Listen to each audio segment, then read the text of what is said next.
Randolph. I'm the manager. We're looking for Rose. Works as a waitress down at the diner. Rose, sure.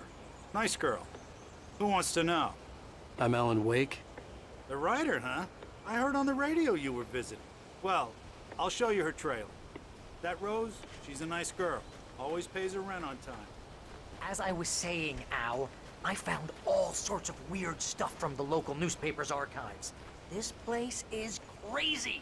Disappearances, mysterious deaths, urban legends come true, and get this, most of this stuff takes place around Cauldron Lake. Well, you ain't wrong, mister. The Indians thought the lake was a doorway to the underworld. I'm the God-fearing type myself. I don't hold with that sort of thing. Yeah, okay. Anyway, there was an island there owned by a guy called Thomas Zane. Now, some of the articles I found about him make him out to be a famous writer, but I ran a bunch of searches, couldn't find a single thing he wrote. Zane was heavily into diving, so much so that the place came to be called Diver's Isle. But the volcano under the lake erupted in 1970, and Zane went down with the island. Yeah, how about that? It was there in the morning, as if it had fallen from the sky. But it would take a tornado to lift something like that. We're damn lucky it didn't crush any of the trailers.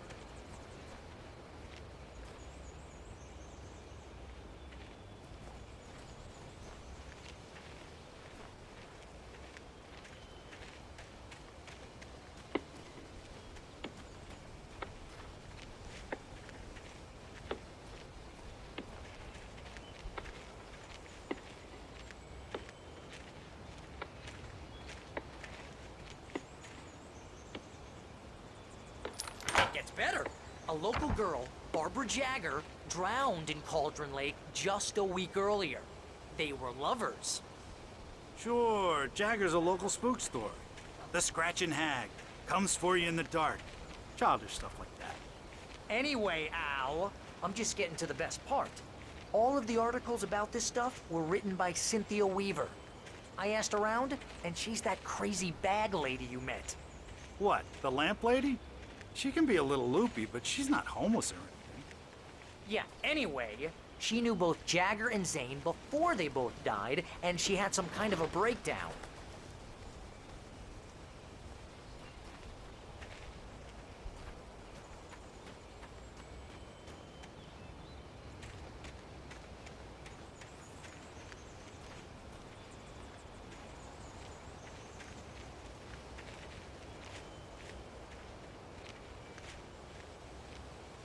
Well, mister, this here's Rose's trailer.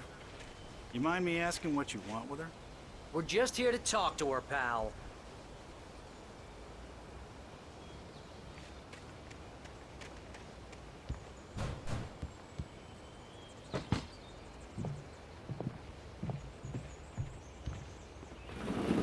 Welcome to... Oh dear, Mr. Wake. I'm so glad you're here. Rose, you have my manuscript? Oh. Oh, yes. Yes. Please, come in. Hey, this is really good. Rose, Yes, my manuscript. I really need it. I understand. I know what you need. A muse to inspire you. Oh, for Barry. She doesn't have anything. Yeah, hey, Al? Al, what's... Oh... Barry! What? What?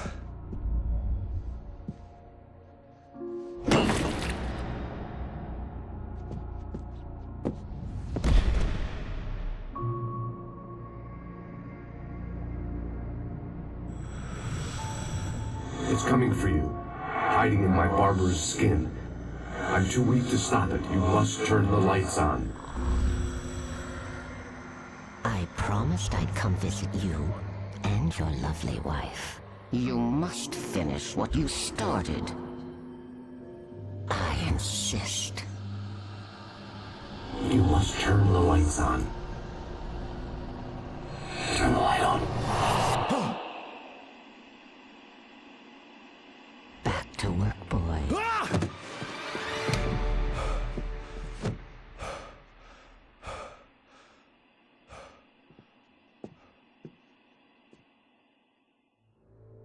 I felt nauseous, hungover. Only anger kept me going.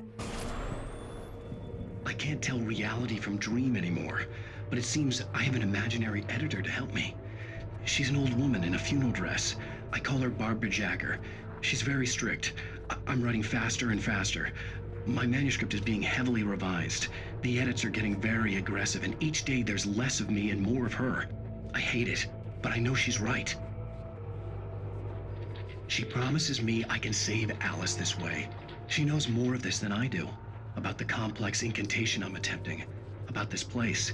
She's worked with another writer under similar circumstances, Thomas Zane. The genre of the story seems to be shifting. It's turning into a horror story. I'm getting close. I can feel it. Rose took a day from me. I had less than 12 hours left to meet the kidnapper. All I could do was get Barry into the car, work something out once I got on the road. Welcome to the Oh Dear Diner. What can I get you today? Coffee? I couldn't work up much hate for Rose. Something had used her to get to me and left its mark. My gun and flashlight were gone. I'd have to find a way to get Barry into the car as quickly as possible. There was no time to waste.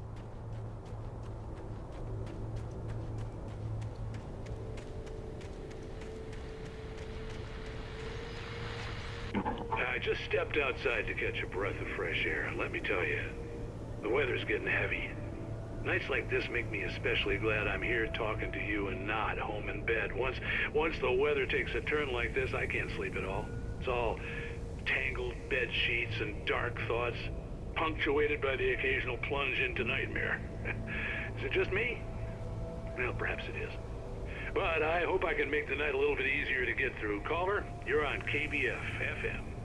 Hey, Pat, it's Walt Snyder. What's on your mind, Walt? Well, I am the way you are, but, well, I can't sleep either, you know? I just been staring out the window here, trying to make sense of it all, but, I ain't been drinking either, you know? I just... Well, you sound like a man with a problem, Walt. I had argument with Danny. You know Danny, and, then I got in trouble with the law, you know, and, I'm just, well... I heard something like that, Walt. Yeah, well, you know, Danny's my best friend, and, they let me out on bail today, and now I'm just alone here at the window, you know, waiting, man, and there's something in the air tonight, man. I was just outside looking up at the sky above our broadcast tower thinking the same thing. What are you waiting for, Walt? I don't know. You know, something's gonna happen. You know, I think I better go. Well, Walt, maybe... No, thanks, Pat. Well, good luck to you, Walt. Hang in there. Let's take a little break, folks. This weather's really something else, huh? How can I be sure that you will walk away? Why do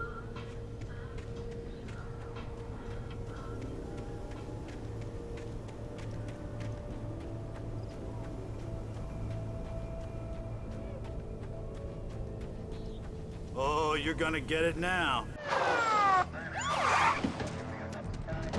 God knows what you've done to that poor girl. This is Agent Nightingale, FBI! Get him up, Hemingway! You're under arrest! You move a muscle, I'll unload right in your goddamn face! Stay right where you are, Spillane!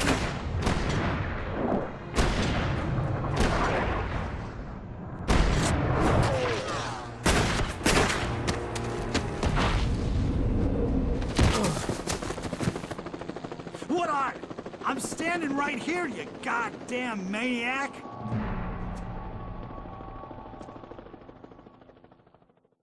I hated to leave Barry behind, but there was no way I'd miss my appointment with the kidnapper. Give it up, Mr. Wake! Come on! Take it easy on it!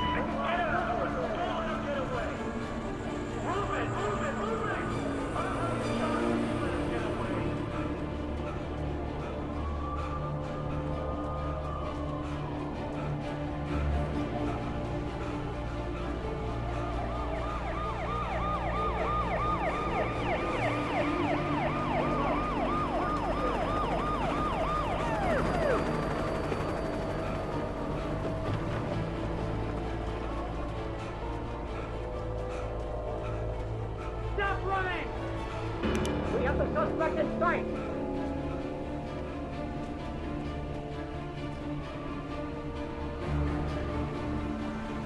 Where is he? Okay, Ben.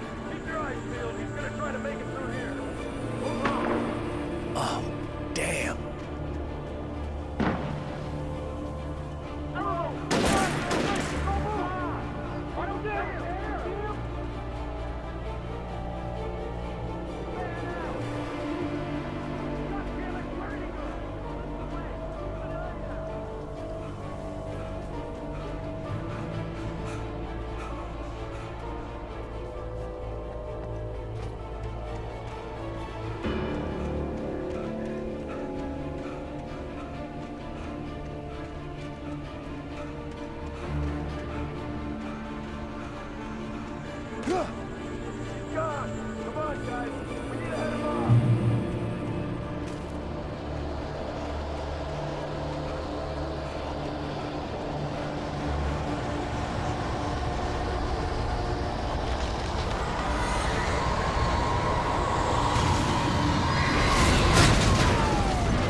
Mr. Randolph liked Rose.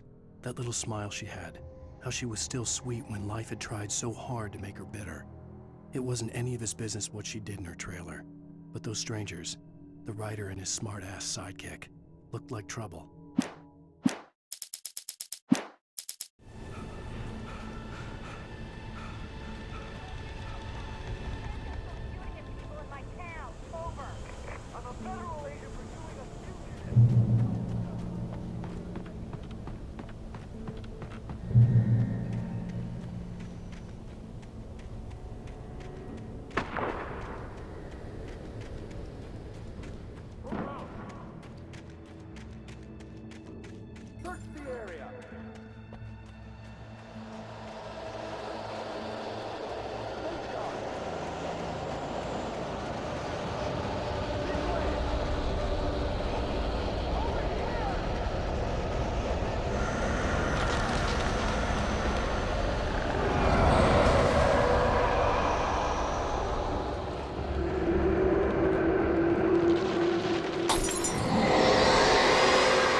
This horror was everywhere I went, circling me. The cops didn't stand a chance. They were after a writer, not a monster.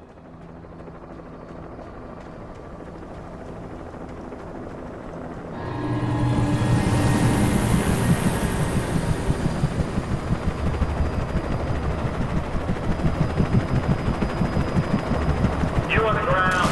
Hold it right there. There's nowhere to run.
I could see the lights of the radio station in the distance.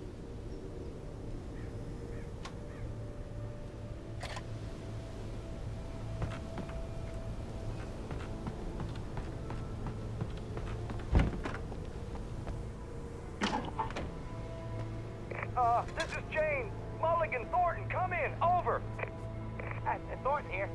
James, we got both Wheeler and Rose in custody. They didn't put up a fight or anything. Why, they were... Hey, Mulligan, what are you doing? Come on! Sit down and give me that. James, Mulligan here. Over. Go ahead, Mulligan. Over. We got Wheeler and Rose here. Wheeler's drunk or hopped up on something.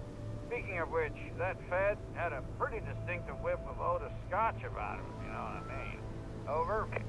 I don't have anything on that, Deputy Mulligan. Over. Well, whatever.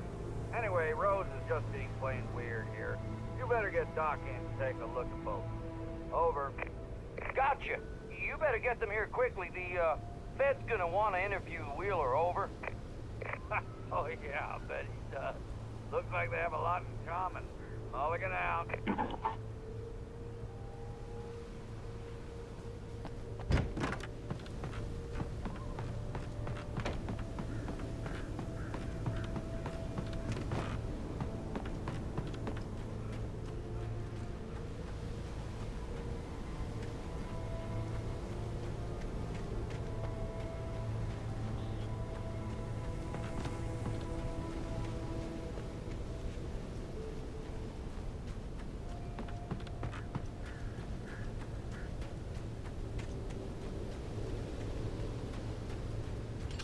I imagined that the broadcast tower in the distance was part of the local radio station. Maine seemed like a decent guy. Perhaps he could give me directions to the coal mine.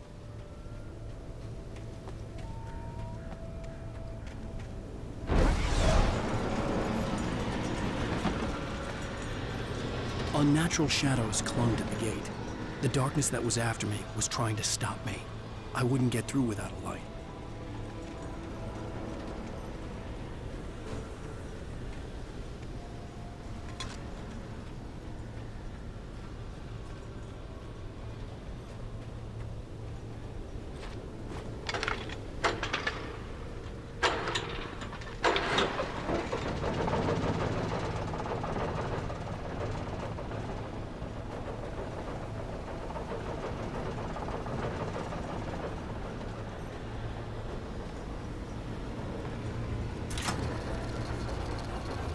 The old generator conked out.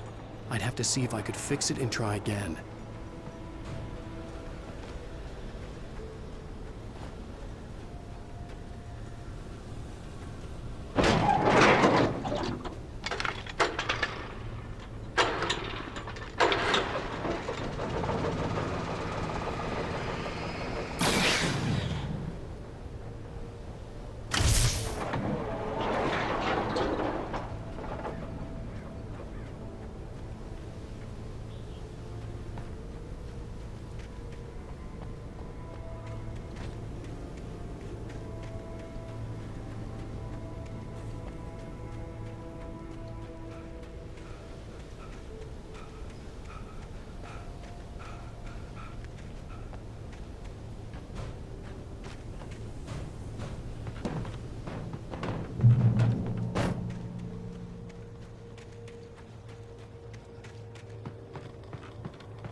It took me a moment to recognize the flashbang grenades. They were an ideal weapon for my situation. Team 1, come in. Over. Team 1, this is Sheriff Breaker. Report. Over.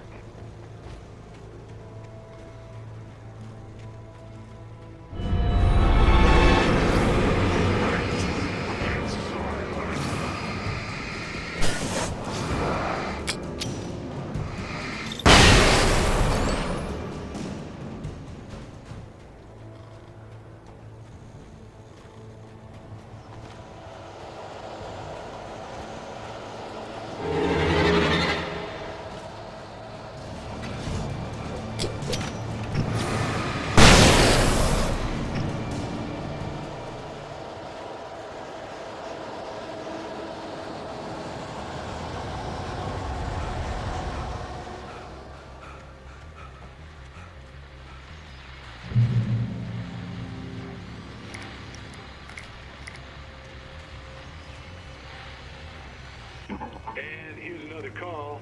You're on KBFFM with Pat Maine. It's Milt Peabody, Pat. What's on your mind, Milt? Well, I live near the trailer park, Pat, and there's a big ruckus going on over there. Well, that's just up the road from me, too. What's going on, do you know?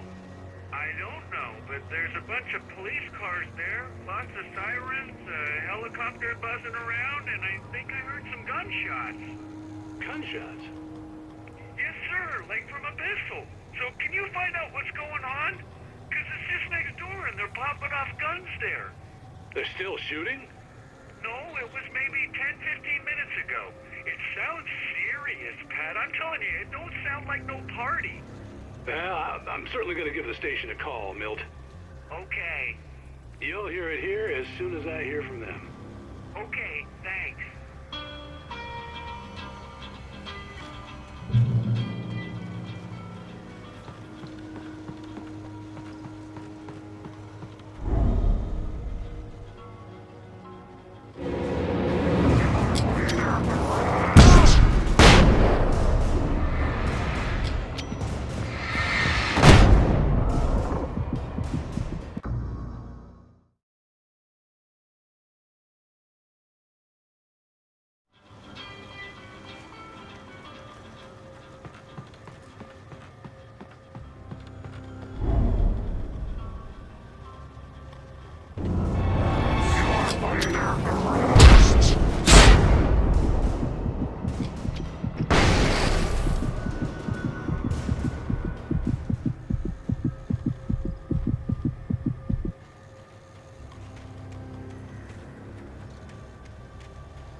I hope Maine could lend me a car to get to the coal mine. Dad, it's Lorna Miles. Oh, why, hello, Lorna. What do you have for us?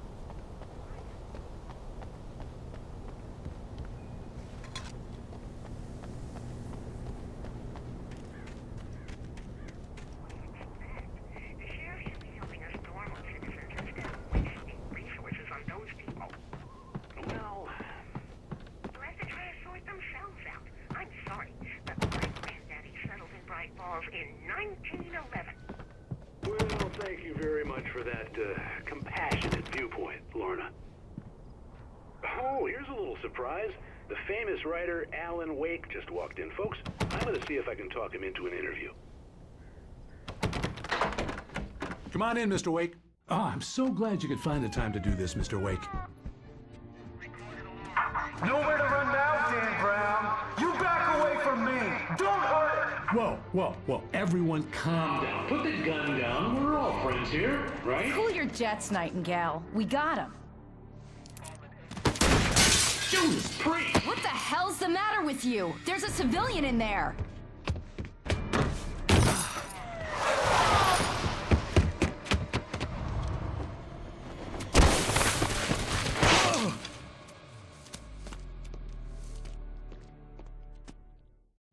I'll get you yet, even if it kills me. You hear me? You hear me, H.P. Lovecraft? I had fallen off so many cliffs it was ridiculous. That's what you get for naming a book The Sudden Stop. It was probably good I hadn't had the chance to tell Maine where I was going. I'd have to lose the cops and find my own way to the mine.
There was no sensible reason for the power company work lights to be here.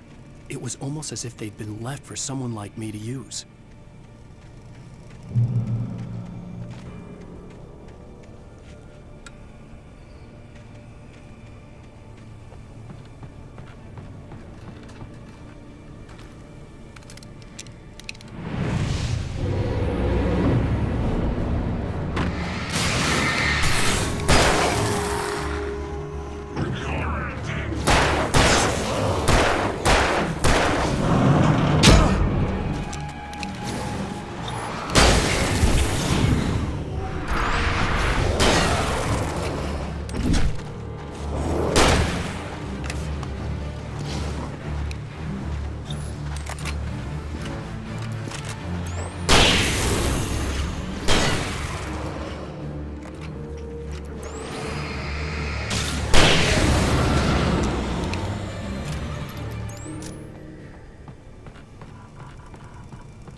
Hello? The most stubborn man I've ever met. Alice? Alice? Alan, I'm so afraid. He keeps me in the dark. Please help me. I look at you, Alan, and it's not you. Something else. Looking out from behind your eyes. Alice, I'm here. I'm so alone here. It's all gonna go to hell. You need to be careful. Cooperate.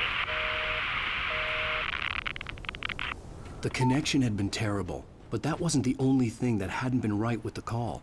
She sounded wrong somehow, but she had called me.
I could see a railway bridge up ahead, and a warehouse of some sort on the opposite shore.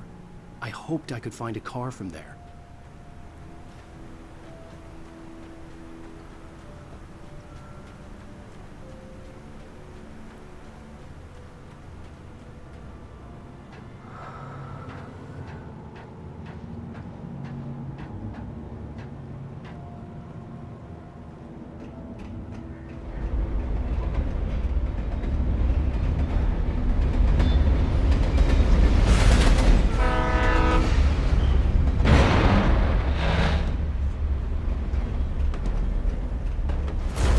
That was pursuing me was growing stronger, and it was taking over everything in its path.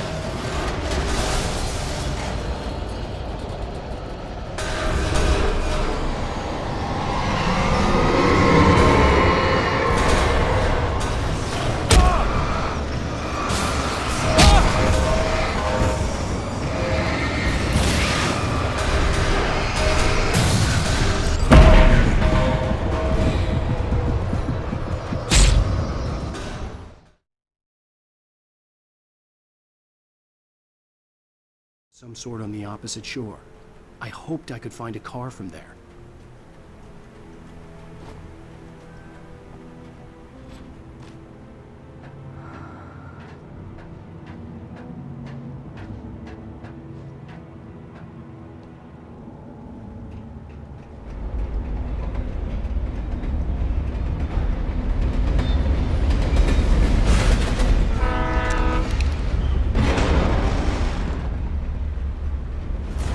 That was pursuing me was growing stronger, and it was taking over everything in its path.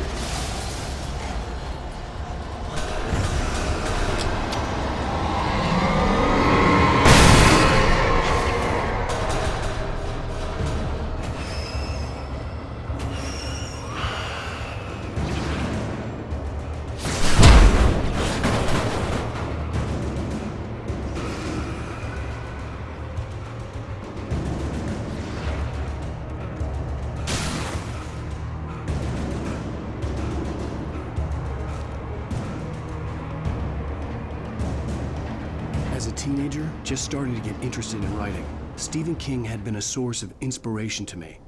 I thought about all the inanimate objects that had come to life in his books. No one is safe in a good horror story, certainly not the protagonist. That's what makes them fun. This was anything but. The darkness could possess anything, and it was getting closer.